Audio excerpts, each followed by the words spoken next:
Tell me how it feels to become an all India ranker. दिल से ख्याल आए थे रैंक चेक करूं, पहले रैंक चेक करूं फिर चेक करूं बाद में कितने नंबर आए हैं। सर पहले तो मेरे इंस्टाग्राम स्नैपचैट जैसे चलाते नहीं, सोशल मीडिया से ये मैं डाउनलोड नहीं किया कभी भी। यार कहते हैं ना कि अक्सर जो बड़े बड़े सपने होते हैं ना वो शायद बड़े घरों में रहने वाले ही नहीं देखते हैं। बड़े सपने जो है अक्सर जन्म जो है वो छोटी जगहों पे, छोटे घरों में, किसी गांव में, कस्बे में रहने वाले लोग देखते हैं। क्योंकि कहते हैं ना एक साइकिल पे चलने वाले के लिए टू व्हीलर पे जाना, ये मोटर व्हीकल पे जाना, ये भी एक सपना होता है कि क्या कभी मैं किसी मोटरसाइकिल पे, मोटर कार में कभी जा पाऊंगा। वो कभी ये नहीं सोचता कि मेरी मोटर कार में BMW होनी चाहिए या मर्सिडीज होनी चाहिए, मोटर कार होनी चाहिए। और ये जो जरूरत की चीजें होती है ये उसकी ख्वाहिश बन जाती है, सपना बन जाती है, जिसके लिए वो दिन रात मेहनत करता है। और वो जो मेहनत करता है ना वो अपनी मेहनत में सफल होता है, कामयाब होता है और उसको हासिल कर बैठता है। और ऐसी ही एक कहानी आज हम लेकर आए हैं। क्यों निशांत भाई? बिल्कुल सर। सीए इंटरमीडिएट के एग्जाम में जहां बच्चा परेशान होता है कि क्या मैं पास हो जाऊं, फिर कहता है क्या मैं दोनों ग्रुप पास हो जाऊं, वहां पे ऑल इंडिया रैंक लाना कितनी बड़ी बात होगी। What do you think? Sir बड़ी बात तो इतनी है कि उसको मैं बता नहीं सकता, बिकॉज एज अ स्टूडेंट ना मेरे मन में भी बहुत बार ये थॉट आता था कि मैं ऑल इंडिया रैंक लेकर आऊंगा और ऐसा करूंगा वैसा करूंगा। बट ये बता पाना उतना मुश्किल है, मतलब बता पाना पॉसिबल ही नहीं है। जब तक कोई उसको खुद से एक्सपीरियंस ना करे ना तब तक पता नहीं चल पाएगा कि अगर सामने से किसी ने ये किया तो वो कितनी बड़ी बात है। कितनी बड़ी। और क्योंकि मैं ये करने की कोशिश कर चुका हूँ और मुझे पता है कि कितना एफर्ट लग चुका है, तो मैं अभी हम लोग ये ऑफ द कैमरा भी जब मैं बात कर रहा था, राजन से मिला था, तब भी मैंने राजन को बोला था कि आपको पता ही नहीं है कि ये कितनी बड़ी बात है। You don't realize it right now कि this is such a huge deal, such a big deal. That's a big achievement. So भाइयों बहनों देवियों सज्जनों, जितने भी लोग ये सेशन देख रहे हैं, ये वीडियो देख रहे हैं, आप सब लोगों के लिए एक बहुत ही मोटिवेशनल कहानी मैं लेके आया हूँ, हम लोग लेके आए।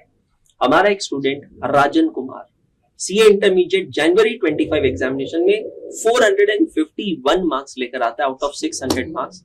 एंड ना सिर्फ दोनों ग्रुप्स को पास करता है but he gets all India rank 46। So, आपकी जोरदार तालियों के बीच में मैं यहाँ पे एकाग्रता के अड्डा 24/7 स्टूडियो में स्वागत करता हूँ राजन कुमार का। Hi Rajan, welcome to Ekagrata. Thank you sir. So यार राजन, सबसे पहले तो बहुत बहुत congratulations and tell me how it feels to become an all India ranker. पहले सर थैंक यू सर। और जब रिजल्ट आया था पहले तो टेंशन थी कैसा आएगा रिजल्ट। बाद में जब रिजल्ट आया तो मैं अकेला बैठा था, रिजल्ट अकेला चेक करेगा। जब भी चेक करता हूँ अकेला ही चेक करता हूँ क्योंकि डर लगता है। डर लगता है। फिर जब चेक किया पहले मैंने मन में था मैं रैंक चेक करूं, पर वैसे डर भी था फेल भी हो सकता हूँ। फिर मुझे 2 दिन से ख्याल आए थे रैंक चेक करूं, पहले रैंक चेक करूं फिर चेक करूं बाद में कितने नंबर आए हैं। अच्छा, फिर मतलब इतना कॉन्फिडेंस था कि पहले रैंक चेक करो उसके बाद फिर रिजल्ट चेक करो। फिर बाद में ऐसे था भी क्या कॉन्फिडेंस कैसे आएगा, भी पहले ऐसे एरर शो कर देता, शो नहीं करता भी आया, इसलिए पहले मैं नंबर चेक किया और देखा 451। फिर मैंने आइडिया लगाया कि इतने में रैंक आ सकती है, भी पीछे अटेम्प्ट में आती है।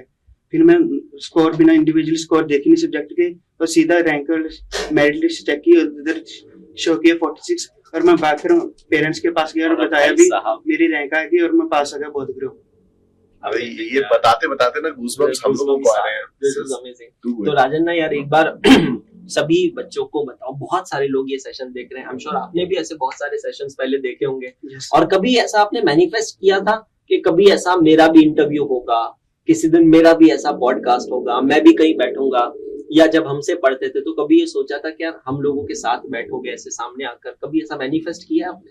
सर पहले एक बार फाउंडेशन में जब आप पिछले एकेडमी थे एक बार बेंगलोर में बुलाया था आपने दिसंबर करेक्ट 23 में, मुझे याद है। उस टाइम मैंने किया था फाउंडेशन में, पर उस टाइम मौका नहीं मिला मुझे। फिर इस टाइम मुझे वो था भी मैं भी कहीं जाऊं, बुलाए मिले सर को, तब मैंने मैनिफेस्ट किया था। अब नहीं किया था इंटर में, पर उस टाइम था भी जाऊं मैं भी। तो सर बहुत बड़ी अचीवमेंट है। तो राजन यार मुझे तो सबसे पहले सभी बच्चों को ये बताओ कि ऑल इंडिया रैंकर बनने का ये जो सफर था ये कैसे तय किया? मतलब जब से आपकी फाउंडेशन की एग्जाम खत्म हुई थी, दिसंबर 23 की एग्जाम दी आपने, तो दिसंबर 23 से लेकर ये फरवरी मार्च 2025 तक का सफर कैसा रहा, ये एक बार सबको बताइए। सर पहले तो मैं बताऊं, जब हम एग्जाम चल रहे थे, मेरे दादी जी बीमार चल रहे हैं, अच्छा, उनकी डायलिसिस होती है। ओके, तब जो एग्जाम देने के बाद हम हॉस्पिटल में थे 10 दिन। ओ, उसके बाद फिर हम आ गए थे घर पे। उसके बाद 7 फरवरी को रिजल्ट आया। उसके बाद आपकी बैच शुरू हुई थी 20 फरवरी को। वो स्टार्ट की, वो शुरू करी, क्लास लगती थी, उसके बाद रिवीजन चल रही थी ना साथ के साथ, और डेली रिवीजन होगी। और टेम्पो एक लेट हो गया, दो डिले हो गया, उसके कारण मुझे और रिवीजन करने का मौका मिला। मुझे ऐसे लगता है मेरी रिवीजन प्रॉपर नहीं हुई, पर मुझे अभी रिजल्ट के बाद पता लगा भी हाँ मैंने तैयारी की थी अच्छे प्रॉपर। से तैयारी की थी। तो आप लाइव क्लासेस देखते थे जो हमारी चल रही थी, ग्रुप 1 की, ग्रुप 2 की, सब लाइव देख रहे थे, आप अटेंड कर रहे थे प्रॉपर? Yes sir, live. तो 4 बजे तक हमारी क्लासेस खत्म होती थी, तो टेंटेटिवली उसके बाद क्या करते थे? होमवर्क, सेल्फ स्टडी, कैसा रूटीन रहता था उसके बाद? सर 4 बजे, अगर 4-5 बजे क्लास खत्म होती थी, उसके बाद जो भी आपने पढ़ाया था, निशांत सर ने पढ़ाया था, उनको बाद में रिवाइज करता था। और जो बाकी अभी पीछे क्लासेस चल रही थी उनको भी दोबारा से रिवाइज करता था, और ऐसे चलता गया। और जैसे ग्रुप 2 की क्लास हुई, उसके ग्रुप 1 की रिवीजन नहीं हुई, पर ग्रुप 2 की हुई। उसके बाद मैंने 1 मंथ रिवीजन वीडियो देखी ग्रुप 1 की, ग्रुप 2 के सिलेबस के बाद। उससे क्या हुआ, ग्रुप 1 का सभी रिकॉर्ड भी हो गया, और ग्रुप 2 ज्यादा था। उसके बाद 1 मंथ में मेरा ग्रुप 1 और ग्रुप 2 एक बार रिवीजन होगी। उसके बाद मैंने 3-4 बार दोनों ग्रुप की रिवीजन होगी। Amazing यार। आपको पता है राजन, मुश्किल पढ़ाई नहीं होती है, मुश्किल होता है कोई भी चीज को, आसान या मुश्किल चीज को निरंतर रोज करते रहना। तो यार एक जो सबसे बड़ा फियर, पेन पॉइंट होता है बहुत सारे बच्चों का, कि उनका बैकलॉग लग जाता है। क्योंकि कोई दिन ऐसा होता है ना, आज क्लास देखने का मन नहीं है, आज पढ़ने का मन नहीं है, तो आप उसको कैसे ओवरकम करते थे? कंसिस्टेंसी कैसे रखते थे यार? सर पहले तो मेरे इंस्टाग्राम, स्नैपचैट जैसे चलाते नहीं, सोशल मीडिया से ये मैं डाउनलोड नहीं किया कभी भी। अच्छा, अभी पता भी नहीं कैसे चलता है। अगर कोई पूछता है ना सेटिंग कर दे, हमारी मोबाइल की शॉप है, उसमें कभी उसको सेटिंग कराने आता भी ऐसे ठीक कर दे, तो मुझे पता भी, मैं कहता हूँ मुझे चलाते ही नहीं है, तो इसलिए तो इस आदर डिस्ट्रक्शन तो ऐसे कम हो गया। उसके बाद कोई फ्रेंड नहीं है, इससे आदर डिस्ट्रक्शन और कम हो गया। इसलिए मुझे टाइम बहुत ज्यादा मिलता था, और काम नहीं कोई होता था, इसलिए घर में ही रहता था, और पढ़ने का इसमें सुबह से लेकर शाम तक पढ़ता था, इसलिए कॉन्फिडेंस भी बढ़ा और टाइम ज्यादा मिला, डिस्ट्रैक्शन कम हुई। That's amazing. सो मुझे जहाँ तक याद है, आपकी जो ग्रुप 2 की बैच थी वो 15 नवंबर को खत्म हो गई थी। नहीं, 15 नवंबर नहीं, इनकी फरवरी में स्टार्ट हुई थी ना, तो आपकी खत्म हो गई थी जुलाई अगस्त के आसपास कहीं तो खत्म हुई थी। वहां से लेकर एग्जाम तक जो 2.5 महीने बचे थे, अच्छा आपके केस में तो आपको 2 महीने सरप्लस भी मिले हैं, है ना? मतलब एक्चुअल में ओरिजिनल एग्जाम नवंबर 24 में होने वाली थी, और वो 2 महीने एक्स्ट्रा मिले। तो वो 4 महीनों के पीरियड में क्या किया आपने एग्जैक्टली? सर पहले तो आप 1 मंथ तो वो की ग्रुप 1 की रिवीजन हुई, फास्ट ट्रैक बैचेस, रिवीजन की वीडियो देखी यूट्यूब पे, उससे रिवीजन होगी ग्रुप 1 और ग्रुप 2 की। ओके, उसके बाद एमटीवी आती थी, पीवाईक्यू होते थे, वो जैसे सितंबर का टेम्पो हुआ था, सभी साथ के साथ किए थे, और एग्जाम टाइम भी किए थे। अच्छा, एमटीवी रिलीज होती थी दोनों, वो भी की, आरटीपी रिवीजन की। और बाद में अगर कोई डाउट होता तो दोबारा से रिवीजन वीडियो देखता था, उससे और कॉन्फिडेंस बूस्ट होता था, और क्वेश्चन की प्रैक्टिस करता था। निशांत सर की टैक्सेशन में क्वेश्चन बुक के साथ ही थे, और आपकी वॉल्यूम 3 थी, उससे क्वेश्चन हो जाते थे, और इससे क्वेश्चन प्रैक्टिस भी होगी, और एग्जाम में मुझे हेल्प भी मिली। चलो यार, बहुत अच्छी बात है। तो आपने टेस्ट वगैरह दिए, कुछ कितने पेपर सॉल्व किए, कुछ किया आपने? ऐसे नहीं सर, एमटीबी जो थी, आरटीपी और उसको सॉल्व करते गए। That's really amazing. तो यार आप, अब ये तो हो गया आपका पूरा टीचिंग, आपकी स्टडिंग जर्नी के बारे में। अब थोड़ा पर्सनल पे आते हैं। तो आप कौन से गांव से, कौन से डिस्ट्रिक्ट से, कहाँ से बिलोंग करते हैं? सर मैं लहरा गागा से हूँ, डिस्ट्रिक्ट संगरूर, पंजाब से। और कितना बड़ा ये, मतलब गांव है या टाउन है, एग्जैक्टली क्या है लहरा गागा? टाउन है सर, 10-20 हजार पॉपुलेशन है। अच्छा, इतना छोटा पॉपुलेशन है वहाँ का। अच्छा, तो ऑब्वियसली वहां पर तो कोई कोचिंग वगैरह की व्यवस्था नहीं होगी, तो अगर आप सपोज एकाग्रता से नहीं पढ़ रहे होते थे, तो फिर आप कोचिंग करने कहाँ जाते थे? What is the next option? Next option near है पटियाला और चंडीगढ़। अच्छा, और कितना दूर है वो? 100 किलोमीटर प्लस। 100 किलोमीटर, तकरीबन 2-2.5 घंटे 3 घंटे लगते होंगे जाने में, कम से कम। तो आप फिर वहां शिफ्ट होते थे, हॉस्टल में रुकना पड़ता था? जी सर। तो अब क्योंकि आप ऑनलाइन एजुकेशन कर रहे हो, तो आपको घर से दूर जाने की जरूरत नहीं पड़ी। जी सर। फिर सर्टेनली वो फेस टू फेस क्लासेस की फीस बहुत ज्यादा रहती होगी। वो आपको हॉस्टल के चार्जेस लगेंगे, खाने पीने के चार्जेस लगेंगे और डिस्ट्रैक्शन होगा। देखो बेटा, आप घर पे थे तो आप कह रहे हो कि आप सोशल मीडिया से दूर थे, दोस्तों से दूर थे, लेकिन अगर घर से बाहर जाते थे तो इन सब से दूर नहीं रह पाते थे, क्योंकि संगत होती है, असर तो पड़ता ही है ये सारी चीजों का। तो आपको क्या लगता है कि यार ये एकाग्रता से क्लासेस की, ऑनलाइन क्लासेस की, इसका बेनिफिट हुआ? जी सर, बेनिफिट तो ऑनलाइन का हुआ ही, क्योंकि सुबह से कहीं जाना नहीं पड़ता, ट्रैवलिंग का टाइम बचता था। अगर क्लासिक कई बार बिना नहाए भी ला सकते थे, इसका भी टाइम बचता था। अगर टाइम हो गया लेट उठना, अगर ऑफलाइन होता तो जल्दी भी उठना, उससे ट्रैवल का टाइम नहाना भी पड़ता। बैठकर क्लास लगानी। कई बार अगर शरीर वो हो, फीवर हो तो हम पैकर भी लगा सकते क्लास पर। That's really amazing. तो आपके पापा क्या करते हैं? घर में क्या है, एनवायरनमेंट क्या है? कोई और सीए है घर में? सर हमारा है बिजनेस है, फैमिली बिजनेस है, रिटेल शॉप है। अच्छा। मोबाइल और मोबाइल एक्सेसरी की, इस चीज की? मोबाइल एंड मोबाइल एक्सेसरी अच्छा, लहरगागा में है। और कोई सीए तो नहीं, जॉब भी नहीं करता, वैसे शॉप ही है। पहले दूसरी शॉप थी, अब ये शॉप है। ना कोई जॉब करता पूरे फैमिली में, ना कोई सीए कर रहा। तो आप पहले ऐसे पर्सन बन रहे हो पूरे परिवार में जो सीए कर रहे हो। जैसे तो आपको पता है, आप जो ये कर रहे हो ना, आपके पीछे आपके कितने ना जाने कजिन्स, छोटे भाई बहन, चाचा, बड़े पापा, सबके बच्चे देखकर आपको इंस्पायर हो रहे होंगे कि यार हमारे परिवार का मतलब बड़ा भाई ऐसा कर रहा है तो हम भी ऐसा कर सकते हैं। आप इनके क्या लगते हैं सर? मैंने कहा चाचा ही लगता हूँ। चाचा जी लगते हैं आप? तो ज्वाइंट फैमिली में रहते हैं? ज्वाइंट फैमिली में। तो सर आपको कैसा लग रहा है, परिवार का बच्चा जो है सीए कर रहा है, एक बिजनेस परिवार का बच्चा, जब इसने पहली बार बोला होगा मुझे सीए करना है, तो कैसा मानसिकता थी सबकी घर में? जिसने बोला मैं सीए करना है, मैं कहा देख बेटा, आपको जो चीज करनी है मन से वो कर ले, कोई बात नहीं है। पैसा को इंतजाम तो हम कर लेंगे किसी न किसी वजह से, कोई बात नहीं। जो आपका मन कह रहा है वो कर ले। कह रहा है मेरा मन सीए करने का है, मैं चलो कोई बात नहीं कर लो। तो आपको सीए के बारे में पता कैसे चला? सर पहले तो मेरे 10th और 12th तक सीए का पता नहीं था, सच बताऊं तो। 12th करते हुए बाद में एक्सप्लोर किया भी, उसके बाद क्या है कॉमर्स फील्ड में क्या क्या है। उससे बाद मैंने सीए डिसाइड किया भी, सीए कोर्स है जो कहते हैं भी अच्छा है। उसके बाद मैंने फिर फाउंडेशन दिया, वो भी फर्स्ट टाइम पे क्लियर हो गया। उसमें डिस्ट्रिक्शन आई थी 326 मार्क्स थे, वो भी आपसे किया था। और इंटरमीडिएट भी आपसे किया, उसमें भी रैंक आ गई। यार बहुत बहुत बधाई यार, बहुत। मेरे को भी आपका चेहरा देख के याद आ रहा है, हम लोग बैंगलोर में मिले थे दिसंबर 23 आप कह रहे हो ना? नहीं, दिसंबर 23 में हम नहीं मिले थे, हाँ, बट आप इवेंट में देखा था मैंने आपको। अमेजिंग यार। तो यार ये जो जर्नी है ना, बहुत अमेजिंग है, बहुत नॉस्टैल्जिक जर्नी है। मम्मी पापा जो हैं आपके, तो उनका कैसा रिएक्शन रहा रिजल्ट आने के बाद? ऑल इंडिया रैंक सुनने के बाद उनका कैसा एक्सप्रेशन रहा? सर सच बताऊं, मेरे से ज्यादा खुश हैं। मैं मैं बयान नहीं कर सकते भी हम कितना खुश हैं। सभी पूरे परिवार आंखों में आंसू आने लगे जब उसने बताया कि मेरा रैंक आ गया 46। बहुत बहुत बड़ी बात। तो आपके परिवार में इतना एजुकेशन और किसी ने किया या पहला ही फैमिली में अरे बाप रे, किसी भी नहीं किया है। जैसे चाचा ताया बहुत हैं, और भी लाड़ो भाई बहन, किसी ने भी पूरे खानदान में किसी ने भी नहीं किया सीए। पहला बच्चा है जो कर रहा है। और आप जहाँ लहरा गागा में रहते हैं, वहां कोई सीए है उस जगह में?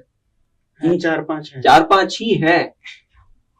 मतलब उस जगह में 4-5 ही सीए हैं और आपकी गिनती हो रही? तो मैं तो कह रहा हूँ पूरे गांव में पटाखे फटेंगे, मिठाई बटी होगी कि हमारे गांव का लड़का मतलब ऑल इंडिया रैंक लेकर आया है ना। वो तो सर पहले तो रिजल्ट आया, हाँ। उससे 2 घंटे बाद नैना देवी गए थे। अच्छा, कल भी वहां थे और परसों भी वहीं थे, कल ही आए हम रात को। अच्छा भाई साहब ये बहुत अमेजिंग जर्नी है यार। मैं एक चीज मैं चाहता हूँ कि पंजाबी में ना कुछ मैसेज दो यार, आप अपने गांव के बच्चों को। ऐसा समझो कि आपके गांव के बच्चे हैं, पंजाब के बाकी बच्चे हैं, पहले पंजाबी में कोई मैसेज दो यार, एकदम ऐसा मजा आ जाए उन लोगों को कि यार हमारा बंदा है जो एक कर सकता है तो कोई भी कुछ कर सकता है, राजन कर सकता है तो कुछ भी कर सकता है। बताओ यार कुछ।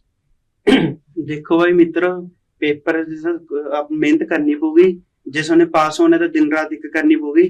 जिसने कुछ बड़ा करना है, घर का परिवार का नाम रोशन करना है, तो सानू रोज पढ़ना पड़ेगा। ਜਿਹੜੀ ਵੀ ਡਿਸਟਰੈਕਸ਼ਨ ਹੋ ਤਾਂ ਦੂਰ ਰਹਿਣਾ ਪਊਗਾ ਤੇ ਮਿਹਨਤ ਕਰਨੀ ਪਊਗੀ। ਜਿਹੜਾ ਵੀ ਤੁਸੀਂ ਮੇਰੇ ਵਾਂਗੂ ਵੀ ਐਕਸਪਲੋਰ ਕਰ ਸਕਦੇ ਹੋ, ਉਰੇ ਆ ਕੇ ਦੇਖ ਸਕਦੇ ਹੋ ਕਿਵੇਂ ਕੀ ਹੁੰਦਾ ਬਾਹਰ ਆ ਕੇ ਵੱਡੇ ਸ਼ਹਿਰਾਂ ਦੇ ਵਿੱਚ ਕੀ ਹੁੰਦਾ ਹੈ। ਜੇ ਤੁਸੀਂ ਵੀ ਆਨੇ, ਤੁਸੀਂ ਵੀ ਮਿਹਨਤ ਕਰੋ ਤੇ ਤੁਸੀਂ ਵੀ ਉਰੇ आ के दिखाओ। और आप काफी तो समझ में आ गया हमें, बट मैं ये कहना चाह रहा हूँ कि यार आपने बहुत सही चीज कही है। 3 मंत्रास के बारे में हम लोग क्लास में बात करते थे, पेशेंस, ट्रस्ट और सेल्फ रिलायंस। उसका कितना योगदान रहा आपके सक्सेस में? सर पेशेंस तो मुझे है ही कुछ तो नहीं है, ट्रस्ट आप दोनों टीचर भी था ही, और सेल्फ रिलायंस ऐसे था, कॉन्फिडेंस तो है था, पर कभी कभी रिजल्ट का सोच में कभी कभी डर भी लगता था कैसा रिजल्ट आएगा, पर एग्जाम टाइम कॉन्फिडेंस था, और एग्जाम टाइम और रिवीजन टाइम कॉन्फिडेंस था। बहुत अमेजिंग चीज है यार। This is just amazing. मैं कह रहा हूँ हम लोग काफी बार ना उन लोगों को आइडल मानते हैं जो हमारे बीच नहीं है, जो निकल चुके हैं, लेकिन यार ये ना सही मायने में एक सक्सेस स्टोरी है।